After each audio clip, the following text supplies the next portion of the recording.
tarsiimoo haala hojii gahee namoota adda adda qaba. Imaammata jiruuf jireenya kee mee maal ta'uudha qaba? Namootu itti yaadee hojjechuudhaaf tattaaffii godhu qaba.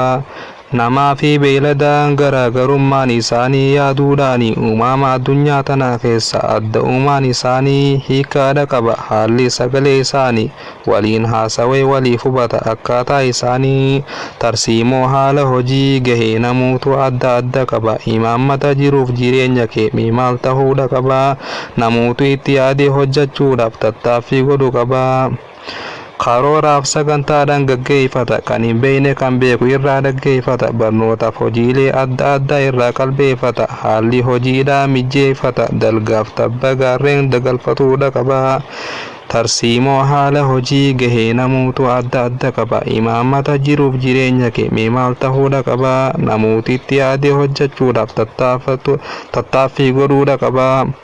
Waan yaadde itti gahuudhaaf hojiidha barbaachisa. Hojiin ati hojjettu muuxannoodha si barsiisa. Kallattii adeemsa jiruuf jireenya si garsiisa. Karoorsi itti yaadii hojjedhu hojii amansiisa.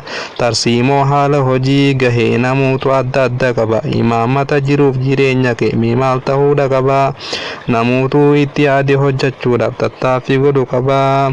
Walii qabama hojiilee maqaan isaanii tokkuma. Kan hojjetus namuma addaan hin bahu gonkumaa. Daldalaaf barsiisummaaf doktorummaa tokkuma hojiidha tokkuma maqummaan. Tarsiimoo haala hojii gahee namootu adda adda qaba. Imaammata jiruuf jireenya kee mee maal ta'uudha qaba? Namootu itti yaadee hojjetuudhaaf tattaaffii godhu qaba.